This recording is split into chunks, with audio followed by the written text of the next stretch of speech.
Bitcoin voando esse mês, essa semana, esse semestre, todo mundo vai lá no Instagram e pergunta: Bruno, como que funciona o Bitcoin, essa criptomoeda? É uma moeda virtual? Então espera que eu vou explicar tudo para vocês, vou tentar explicar de uma maneira muito simples, então fica comigo até o final desse vídeo. Fala aí pessoal, está começando mais um vídeo novo no canal Peter Cash, o canal que vocês não precisam ficar rico ou ser rico para ser feliz.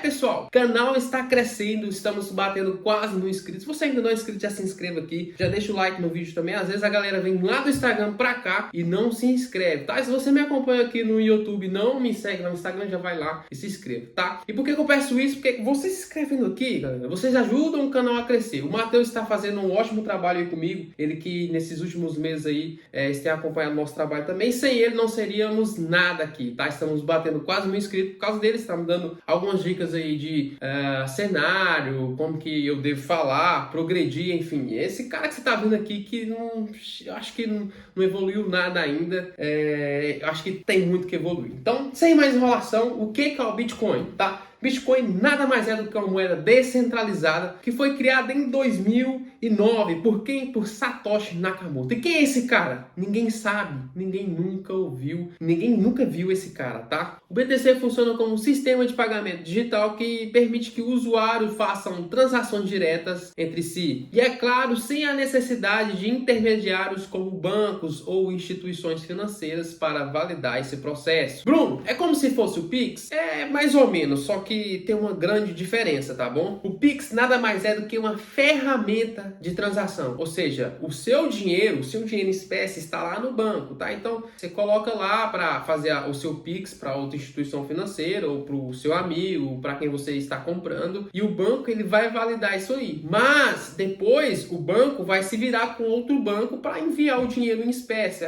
Liga para o carro forte ou vem aqui pegar o dinheiro do fulano de tal porque eu acabei de transferir. Basicamente é isso, tá, galera? Existe um dinheiro em espécie, um dinheiro em papel, em moeda, enfim. Existe um dinheiro lá dentro do banco, enquanto a criptomoeda não, tá, galera? Eu vou explicar isso aqui tudo para vocês. Já o Bitcoin é baseado em uma tecnologia chamada blockchain, que é um registro público e descentralizado de todas as transações realizadas com a criptomoeda. Isso significa que todas as transações são registradas em uma rede de computadores e não podem ser alteradas. Bruno, não entendi nenhuma. Pera que eu vou explicar para vocês, tá bom? Existe uma rede de tecnologia pura chamada blockchain, que traduzido para o português significa cadeia de blocos. E já que a gente está falando de cadeia de blocos, eu acho que vocês vão começar a entender um pouco mais sobre esse mundo blockchain, tá bom? Ao fazer uma transação, a sua transferência vai ser validada por vários blocos até chegar ao remetente final. Ou seja, aqui não é preciso de um banco ou uma instituição financeira para validar esse processo. Então aqui basicamente vão ser duas pessoas, tá? O cara que está enviando a grana e o outro que está recebendo a grana ou a criptomoeda, né? Com isso, todas as transações ficam registradas, sendo impossível de ser alteradas. Já no método tradicional, tem o meu dinheiro lá no banco, quero fazer um Pix, solicito lá no aplicativo que quero fazer esse Pix, o banco vai olhar que eu estou querendo fazer um aplicativo, vai ver se eu tenho um saldo lá, se eu estou devendo, enfim, vai olhar toda a minha situação e vai validar essa transação. Só assim ele vai enviar o dinheiro pro outro cara do outro lado, tá bom? Bruno, é a mesma coisa? Claro que não, cara.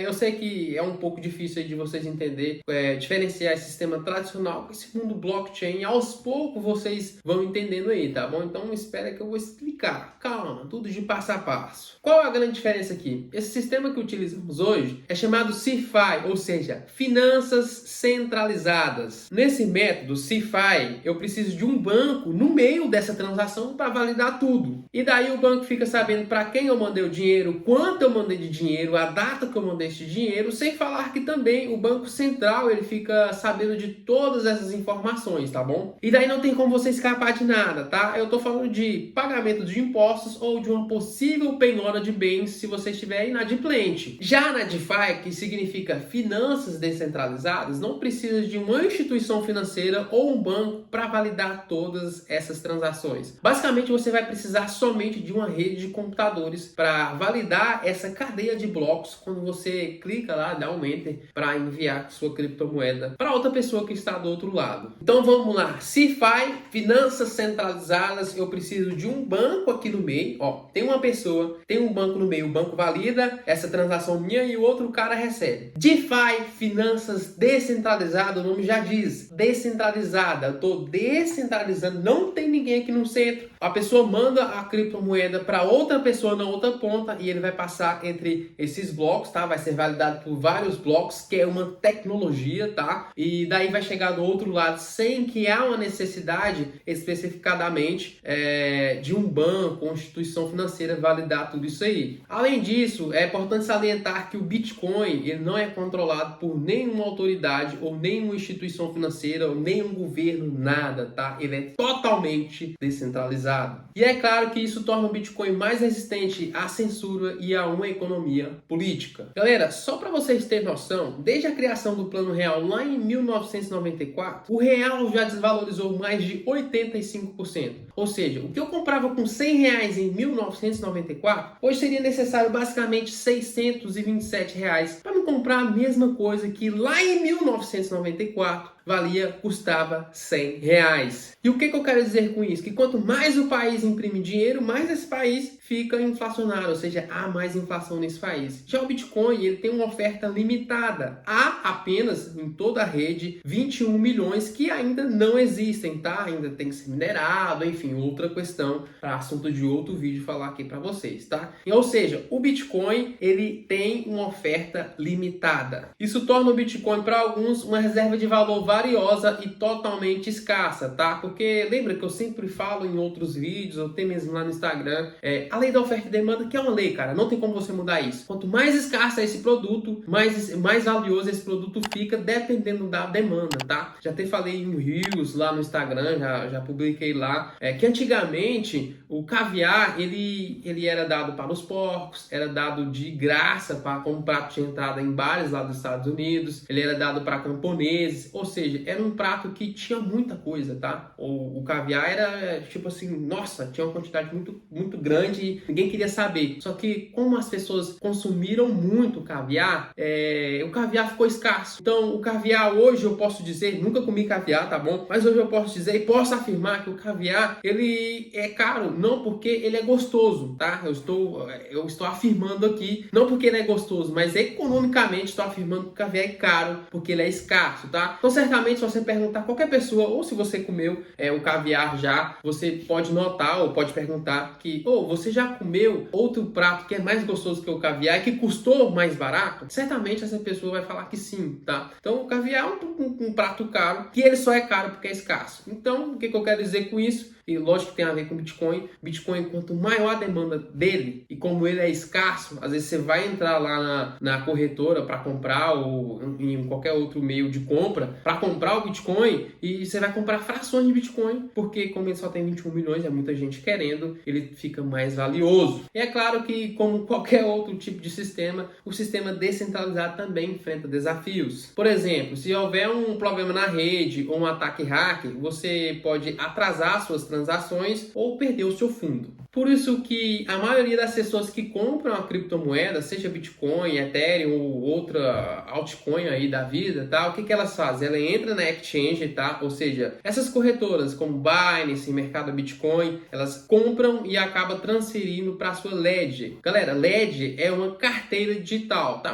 Basicamente é uma carteira de criptomoeda, tá? De criptoativos, enfim. Hoje não é muito comum você ouvir falar desse nome, não é muito comum você ver essa carteira digital, tá? Mas eu acredito que na próxima década, nos próximos anos, vai ficar cada vez mais comum esse tipo de carteira, tá bom? Essa carteira, ela fica offline, então uma vez que você transfere esses criptoativos para essa carteira, não tem como ninguém pegar, tá? Então, também é importante a gente tomar cuidado, porque tem uma senha, né? E se você perder essa senha, praticamente você perdeu toda a sua riqueza que está ali nessa carteira, tá bom? Galera, a falta de regulamentação também tem trazido trazido problemas para países, assim como também o Brasil, tá? Como esse sistema descentralizado não tem uma certa regulamentação necessária, devida, o que acontece como qualquer outro tipo de meio financeiro, meio de pagamento, acontece lavagem de dinheiro, tá? Então, se não tem ninguém olhando, não tem ninguém cuidando, não tem ninguém regulamentando, é claro, é óbvio que vai ter que esse meio de pagamento, ou seja, que essas criptomoedas vai ser também uma espécie para os criminosos usar para lavar dinheiro, tá? Bruno, mas isso é muito volátil, uma hora a gente tá ganhando, outra hora a gente tá perdendo. Como que faz, cara? Me ensina aí. Eu sei que você que veio aqui nesse vídeo, às vezes que não sabe de nada, você clicou aqui e tá querendo aprender um pouco mais, tá? E por que está volátil? É o mercado que precifica, são as pessoas que precificam, tá? Então, basicamente, você comprou, vou dar um exemplo hipotético aqui. Você comprou o Bitcoin a $100, tá? Você vai querer vender ele por menos de $100? Claro que não. Amanhã, se você entrar lá, vamos supor, eu tô precisando de fazer alguma coisa com minha grana. Você vai querer vender no mínimo a $101, tá? Então, quem compra barato quer vender caro, tá? E quem está comprando quer comprar barato. Basicamente é isso. Então, por isso fica essa oscilação, tá bom? Lógico que não é totalmente assim, mas eu acredito que deu para você entender mais ou menos. A gente vai ter oportunidade de falar isso em outros vídeos, tá? Bruno, o que eu tenho que fazer, tá?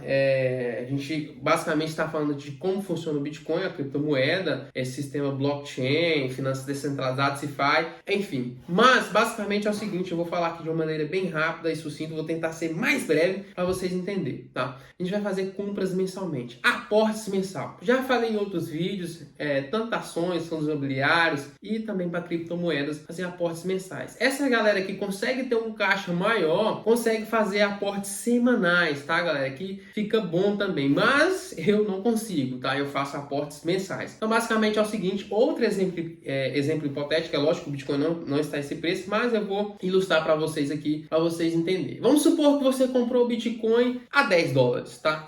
O mês passado você comprou o Bitcoin a $10. Esse mês você vai comprar o Bitcoin a $20, tá? Qual que vai ser o seu preço médio, Bruno? 15. Mês passado você comprou a 10, esse mês você comprou a 20. Existe um chamado preço médio. E o seu preço médio vai ser 15. Então, o mês passado você comprou barato, esse mês praticamente você comprou caro. Só que o mês que vem pode estar 30. No outro mês pode estar 40. E assim você sempre vai ficar no preço médio. Você sempre vai ficar na média. E assim, se o mercado estiver lateralizado, também é a mesma coisa. Se o mercado estiver em época de...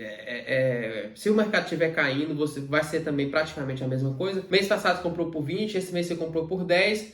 Certamente você teria uma perda ali de $10, mas como você faz aportes mensalmente, você vai ficar no preço médio. Então, o seu preço médio vai ser 15. Basicamente é isso. Eu acredito no Bitcoin, você pode colocar o gráfico aí. Historicamente, o Bitcoin sempre se desvalorizou desde a sua criação. É lógico que em momentos de euforia do mercado, as pessoas começam a vender qualquer notícia. O mundo vai acabar. Pronto, as pessoas começam a vender. Mas eu acredito sim que essa é uma tecnologia. A tecnologia em si é uma tecnologia que veio para revolucionar. Então, antigamente eu fazia aportes mensais de 3% de toda a minha carteira. Tudo que eu aportava, 3% era para Bitcoin. Quanto mais eu estudo, mais eu vou sendo otimista no que tange aportes, tá? Hoje eu consigo aportar tranquilamente, mesmo que oscila, o mercado tá caindo, tá lateralizado, tá subindo, eu fico, opa! Mas hoje eu consigo aportar 4% de todo o dinheiro que eu coloco, 4% vai para criptomoeda, tá? Bruno, como que é essas criptomoedas? Vou falar para vocês, Ethereum 50%, Bitcoin 50%, e é isso, tá? Bruno, por que você não investe em outras criptomoedas? Porque eu sou um trabalhador assim como você e venho aqui gravar esses vídeos, venho explicar, tentar falar de uma maneira mais simples e não, eu não tenho tempo assim como esses analistas ou esses caras que vivem de mercado, tá? Então, o que eu faço? Eu acredito nessas duas moedas principalmente e essas outras eu acredito que você tem que ter um time certo para entrar. Essas duas especificamente, eu acredito nela para o longo prazo. Então, cara, esquece. Todos os meses 4% ali de todos os meus aportes e é longo prazo, cara. Então, o vídeo de hoje é isso. No mais é isso. Espero você aqui no próximo vídeo e sucesso!